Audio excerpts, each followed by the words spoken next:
Hello friends, finish classes bye PS में आपका स्वागत है। ये डेली करंट अफेयर्स का सेशन है और आज हम बात करेंगे 1 जनवरी 2022 का करंट अफेयर। उसके पहले आप सभी को नववर्ष की बहुत बहुत शुभकामनाएं।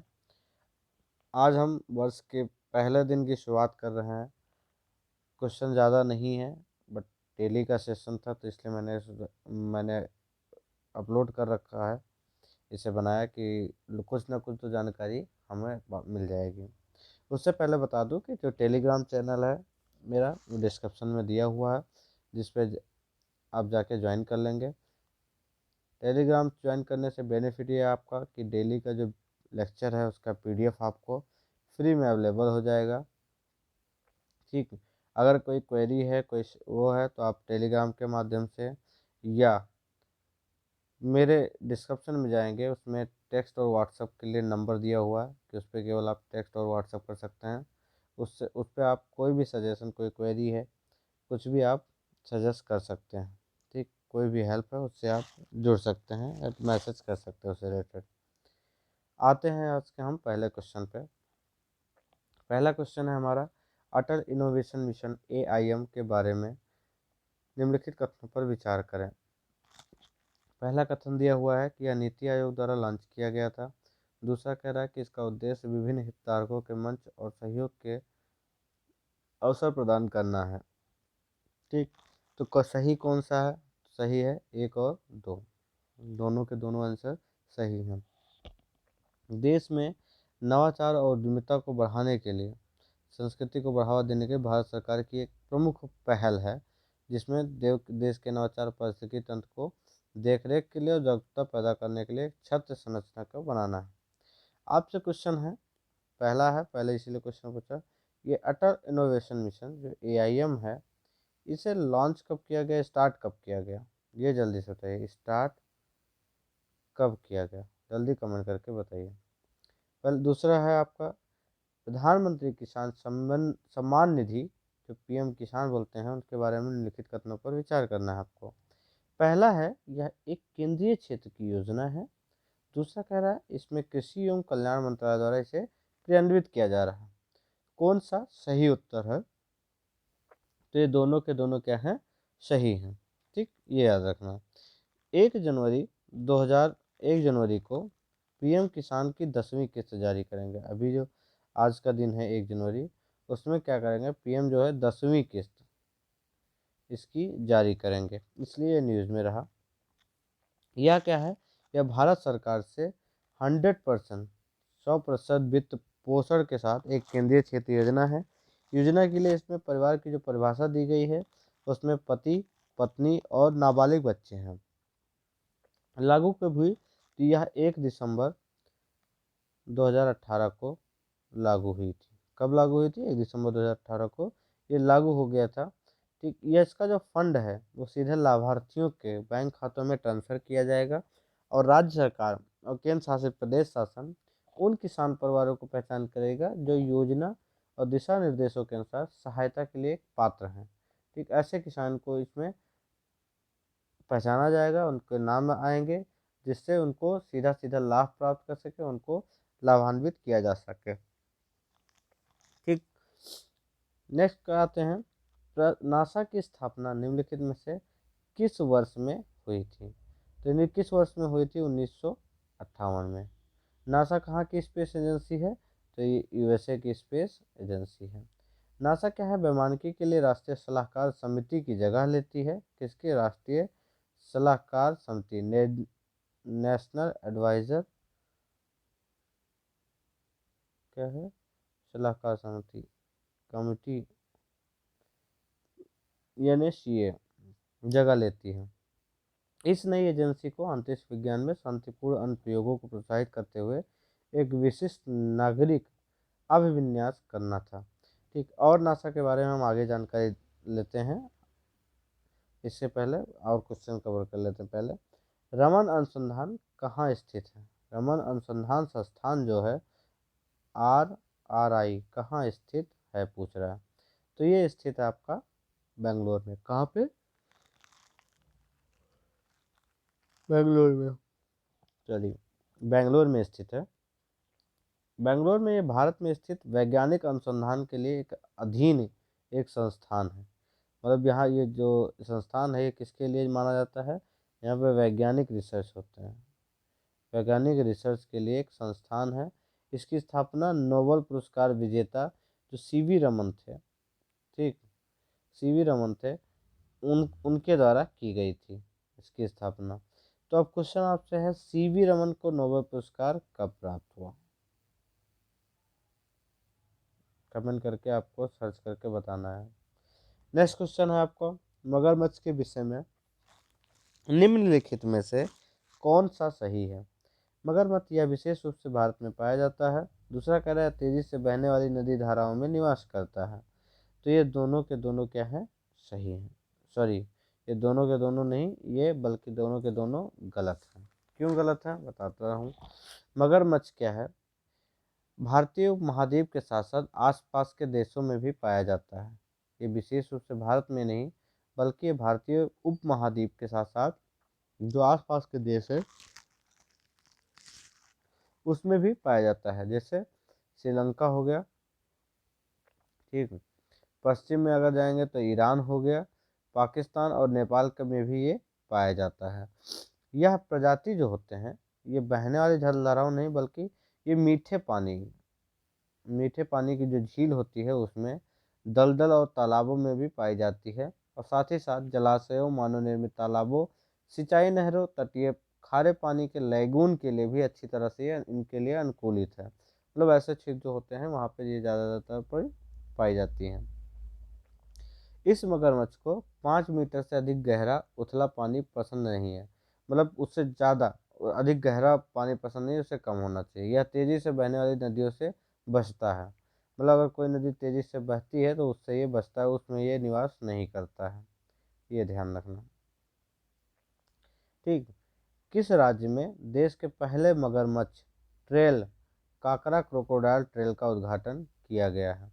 तो कहाँ किया गया? उत्तराखंड में। इसके बारे में जानें तो उत्तराखंड के एक खरीमा में, उत्तराखंड के खरीमा में क्या हुआ है कि इसका उद्घाटन किया गया है। यह ट्रेल जो क्रोकोडाइल है ये सफारी की मेजबानी करेगा। इससे क्या होगा कि जब पहली बार ऐसा होगा कि जहाँ पर्यटक जो है मगरमच्छ को करीब से देख सकेंगे।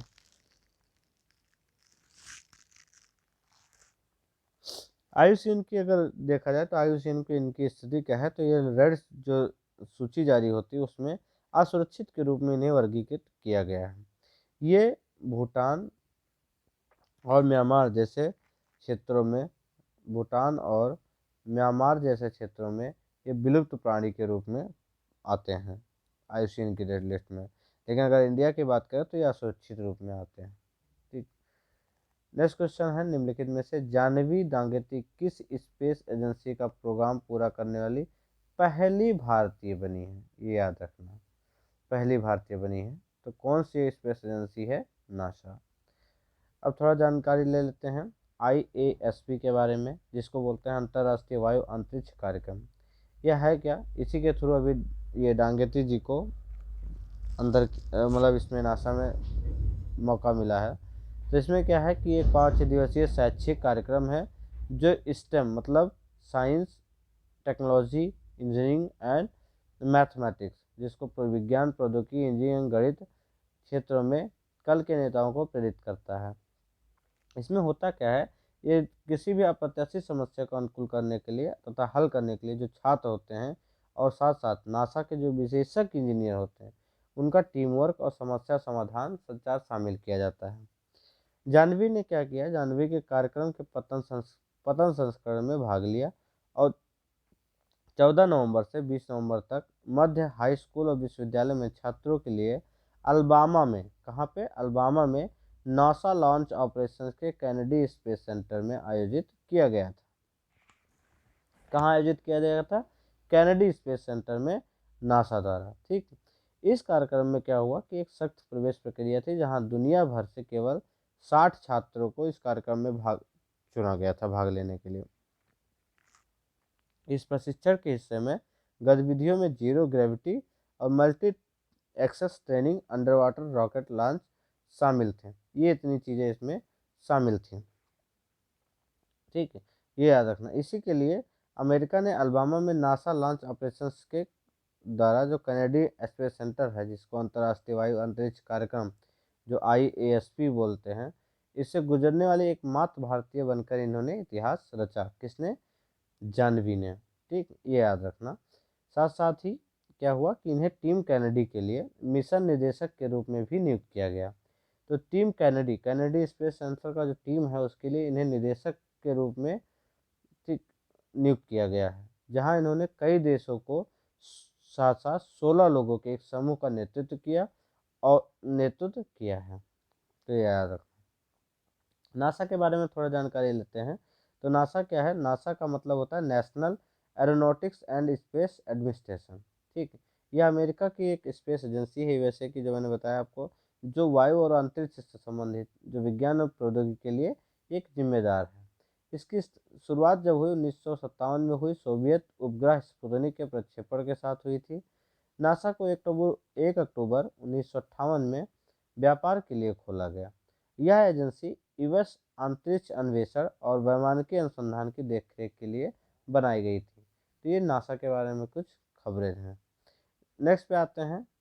टॉपिक है आपका INCAN द्वारा राष्ट्र को समर्पित एक संकल्प स्मारक बनाया गया। तो यह हुआ कि 29 दिसंबर 2021 को जो नेताजी सुभाष चंद्र बोस हैं, उनके ठीक आगमन के 78 साल बाद एक संकल्प स्मारक को समर्पित किया गया। किसके द्वारा? INCAN के द्वारा।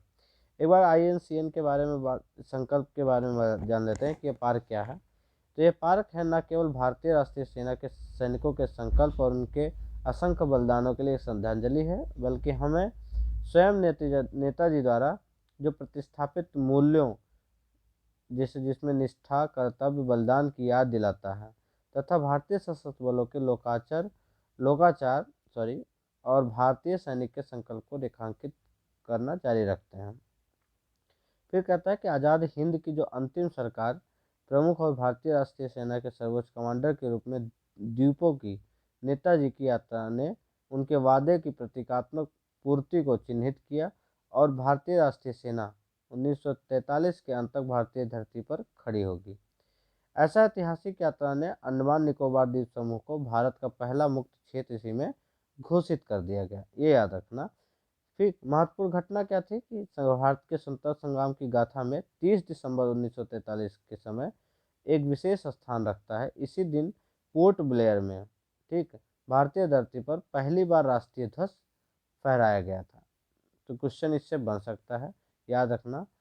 ठीक, दूसरा है, यह भी महत्वपूर्ण है कि नेताजी जो है 16 जनवरी 1941 को कोलकाता से ब्रिटिश निगरानी से बच निकले और लगभग 3 साल बाद 29 दिसंबर को पोर्ट ब्लेयर हवाई अड्डे पर भारतीय धरती पर वापस आए और अगले दिन ही एक राष्ट्रीय ध्वज को फहराया। तो इसलिए संकल्प स्मारक बनाया गया है। अगर हम एक बार देख लें INCAN का फुल फॉर्म क्या होता है, तो यह है इसमें गलती CINCAN है, जिसको बोलते हैं commander in cheap and Andaman and Nicobar. ठीक, ये है, इसमें थोड़ा प्रिंटिंग मिस्टेक था। Commander in chief Andaman and Nicobar command CINCAN, CINCAN ये है। ठीक, commander in cheap and Andaman and Nicobar command. ठीक, याद रखना।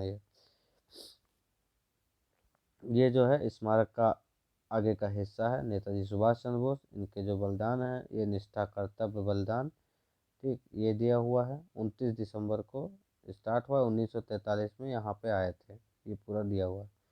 नेताजी सुभाष चंद्र के बारे में कुछ थोड़ी सी चीज़ें जानकार लें कि इनके जो गुरु थे कौन थे। चितरंजन दास थे। अगर पूछा जाए क्वेश्चन कि नेताजी सुभाष चंद्र के गुरु कौन कहलाए, तो वो चितरंजन दास जी थे। 1921 में क्या हुआ कि बोस ने चितरंजन दास की जो स्वराज पार्टी है उसके द्वारा प्रकाशित एक फॉरवर्ड संपादन का कार्यभार संभाला था। 23 में अखिल भारतीय युवा कांग्रेस के इन्हें अध्यक्ष चुने गए 1923 में, और साथ ही साथ बंगाल राज्य कांग्रेस का इन्हें सचिव भी चुना गया था। वर्ष 1925 में क्या हुआ, क्रांतिकारी आंदोलन से संबंधित होने के कारण इन्हें मांडले कारागार में भेज दिया गया, जहाँ पे ये तपेदिक बीमारी से ग्रसित हो गए थे। ठीक, अगर हम देखें तो और कि 1930 के दशक में इन्होंने यूरोप की भी यात्रा की और वहीं पे इन्होंने पहला शोध किया, द इंडियन स्ट्रगल नामक एक पुस्तक का भाग लिखा। उन्होंने 1920 से 34 के दौरान देश के सभी स्वतंत्रता आंदोलनों को कवर किया था।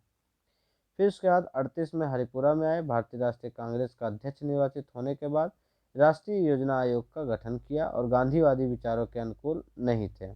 39 में त्रिपुरी में बोस बोस फिर से अध्यक्ष हुए, लेकिन जल्दी उन्हें अध्यक्ष पद से त्यागपत्र देना पड़ा।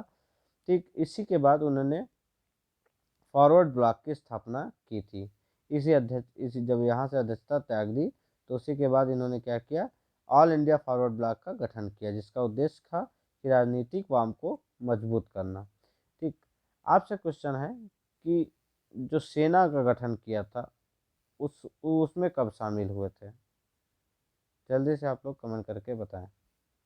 तो आज के लिए इतना ही। Thank you so much for this session.